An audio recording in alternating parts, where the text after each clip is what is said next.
Probably the most important piece of gear, I think, when running is your shoes. Me currently, I particularly love the brand Ultra for running shoes. These are my road shoes that I have.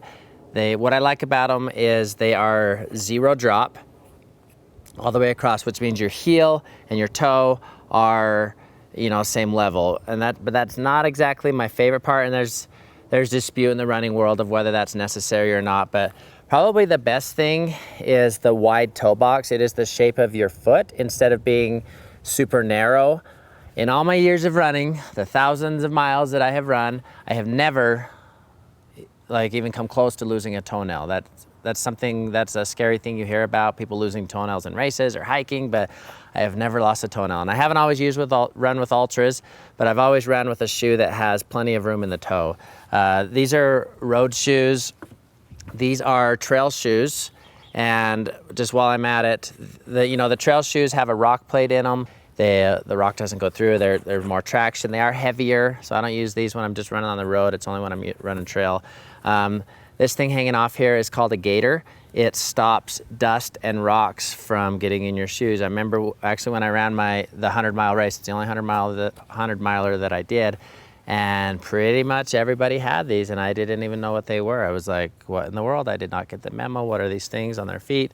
The Ultra shoes they're specifically made for gators. They have a gator trap on them. It's Velcro. They have straps to button in. So it's just specifically made for these. And these are awesome because you do get tons of rocks and dust in your shoes when you're running out in the dirt. So that's definitely a game changer. Okay, next I'm just gonna talk about sunglasses because the sun is coming up and I'm actually gonna wear my sunglasses. I've had these since I started running, since my first marathon. They were recommended through a book I was reading or something. They're made by Oakley, the Oakley Jawbones, and they have held up. I take really good care of them. What I like about them is they are actually interchangeable. So if there is a situation where you're running when it's not very light outside, but you still want to keep the wind off your eyes, they have different lenses you could put in. This does not shield from the sun. These are sunglasses. These are actually brighten things up a little bit.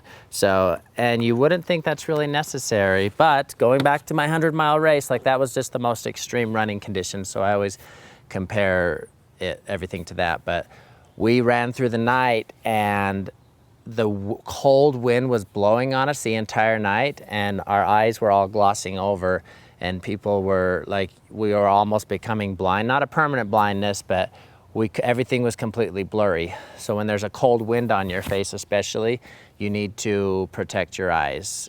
Any wind. I'll wear sunglasses or glasses, even if it's completely overcast, just to keep the wind off my eyes because it does affect you. So I'm just gonna leave these glasses on. Okay, next piece of gear. This is important. I don't even know if there's competing brands of this, but this is called Body Glide, and this is to stop chafing. This stuff will change your life. This could be used even walking around Disneyland or something, but use it where chafing might happen. Sometimes for people it's rubbing right here, sometimes it's in between their thighs, wherever. It can be, I've used it on my toes before, because just the longer you're out there and when there's humidity or you're sweating, different things happen. So I think they have a his and hers. I don't think there's actually a difference in them, but they're just like a deodorant stick. You just rub it on. They have a gel substance, but I've always just used these. And so this is a game changer. Anytime rubbing is happening, and chafing is no joke. It can take you down. It is so painful. So, Body Glide. Next thing I want to talk about is different ways to carry your phone if you're going to have your phone with you. This is an armband. It does get annoying after a while. I've done a decent amount of runs with an armband, with the armband to carry my phone.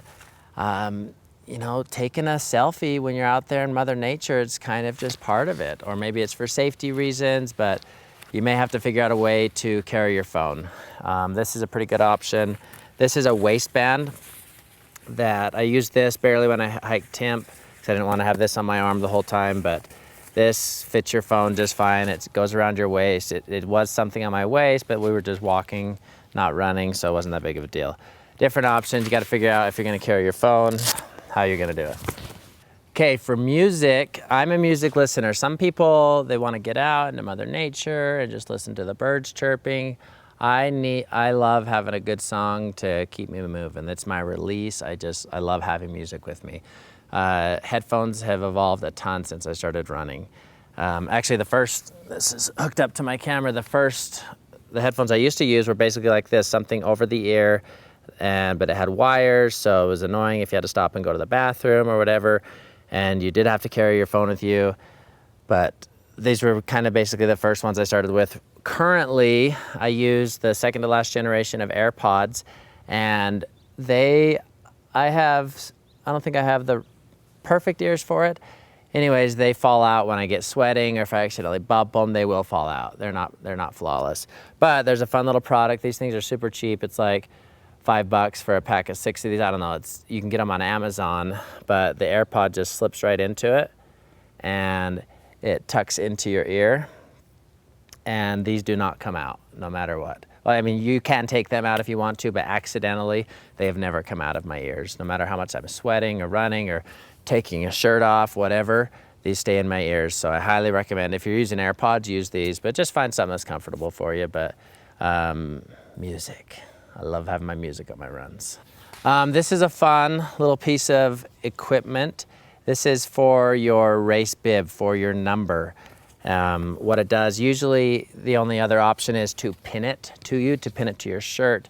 And I've mostly used this in ultra marathons, but I've used it in marathons too, where if you start with a warm jacket because it's early in the morning, but you want to take it off and you don't want to have your number be ruined, or you want to have it visible the whole time, this pins to the number, it straps to it, and then it stays on you. So if you are changing clothing or wardrobe in the middle of it, you just take this off and then pin it back on if you have to take your pants off or shorts or whatever switch you're gonna be making.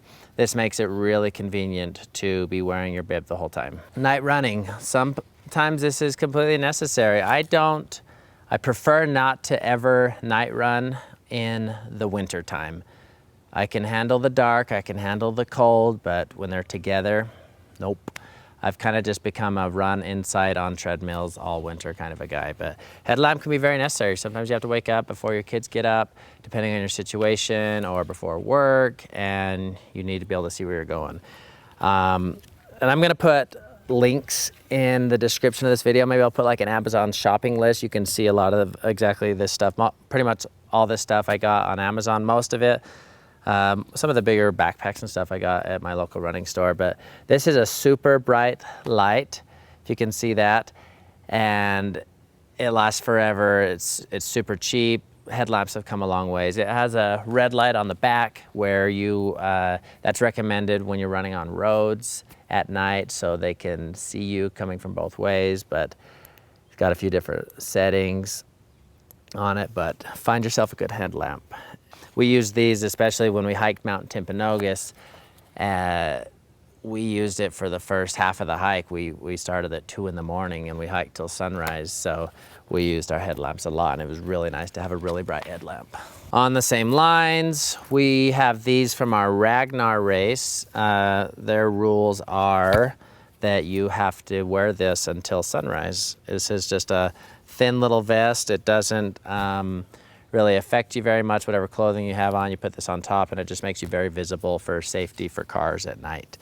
And real quick, speaking of safety, often I see it probably with women more than men. I know they're afraid of like getting abducted and stuff, so I'll see them on the very busiest highway.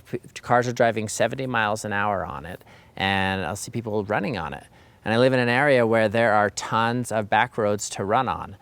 And I think, this is my belief, I think you are way more likely to be hit by a driver and when they're text messaging, looking down for a second, or distracted, hit by a distracted driver, you are way more likely to get hurt by that than running through a neighborhood and somebody abducting you.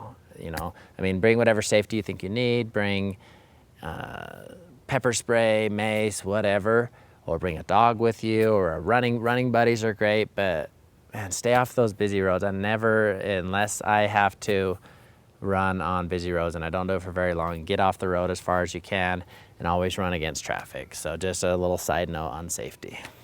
Okay, one more little thing. These are dude wipes. You never know, something about running just makes you have to go to the bathroom. And hopefully you are by an actual bathroom, but if you're in the mountains, you are usually not. So figure out some kind of baby wipe or something to carry with you. But dude wipes is something I've discovered recently, and they are awesome. Okay, I'll show you these on, but these are compression socks, and I don't think compression socks for shorter distances are totally necessary. I started wearing them more when I got into the longer distances, but they just help circulate the blood and help you go longer distances. I really like wearing them, and they can be for warmth too when it's a little bit colder outside. But compression socks, there's two different kinds. This is just the full-on sock. This is a sock that you can wear whatever sock you want, and these just stretch over your calves and give some compression on your calves. So those are an option too. One more thing I want to talk about is how you measure your runs. Most of my runs, most of the time, my Apple Watch is great. Whether you have an Apple Watch or a Fitbit, whatever, most of the time that gets the job done. Off and on, I have used the Garmin or Jarman, not exactly sure how to say it. I think it's up for dispute still, but these watches are amazing pieces of equipment. I mostly have used these when it's really long and my watch would die if I was tracking that long, or if I need to, like specifically how fast I'm running at that moment. Like when I was doing speed training with my advanced marathoning program, I needed to know exactly how fast I was running in that moment, and the Apple Watch doesn't do that, and I'm pretty sure like Fitbit doesn't either. But for the most part, you can get by with your Apple Watch. These things, they track so many different things. They even track like your current elevation you're at, your speed. You can do a virtual run with them. Like you can say, I want to keep this pace, and it tells you, it's constantly communicating with you. Sunrise, sunset, there's just current pace, average pace, there's heart rate, if you need to stay within a heart rate zone. They are so great, amazing pieces of equipment. They're a little bit costly, and I'd say only buy it if you need to. You're probably gonna be okay getting by with an Apple Watch. One more quick thing I wanted to talk about with carrying something with you. A lot of athletic gear has a little pouch. You may already know this. A lot of running shorts have a little zipper or a little spot in the back. Some spandex have a spot for a phone. So look into the actual clothing you're wearing to carry minor amounts of things, and you may be able to get by without, carrying these big bulky things that are kind of annoying but sometimes necessary. So look to your clothing first. Okay, very last thing is the foam roller. This is a magical piece of equipment. I remember when I was first trying to do my first marathon, and my knee kept hurting. And I went into a running store to buy a knee brace, and they did not sell me a knee brace. And that's a story for another day, but they pretty much changed my whole running life. They didn't just sell me a knee brace. But one of the runners there who had done these things, ultra marathons, he's basically said, I can pretty much get through any injury with the help of a foam roller. And there's a million other things to avoid injuries and help injuries, but if you roll this before and after your run, you're gonna be okay. Like there's so many injuries you can get over with this, so many running injuries, linked with proper stretching, proper cool down and warm up. But a good foam roller, it's an absolute necessity if you're gonna try running. Okay, so that does it for my gear video. Hopefully that helped. Like I said before, just find something that works for you. All of these things are conveniences, and my goal is to make your running life as easy as possible. If it's, having the right kind of music, not being chafed, having some caffeine in you to give you some energy, whatever it is, just try different things. And when something is working, especially with shoes, I always tell people that when you find the right pair of shoes, don't change anything. If you're having problems, if toenails are falling off, if your knees are hurting, let's try some different things. But For the most part with gear, if it's working and there's not a need you need to feel, like don't change anything. But if you're like, oh man, I need to carry more water with me, I'm running out of water on my runs, or this is bouncing up and down on my waist, let's try some different things. But if what you're doing is working, don't change anything. So that's it. Thanks for watching. Hopefully this video was helpful for you guys.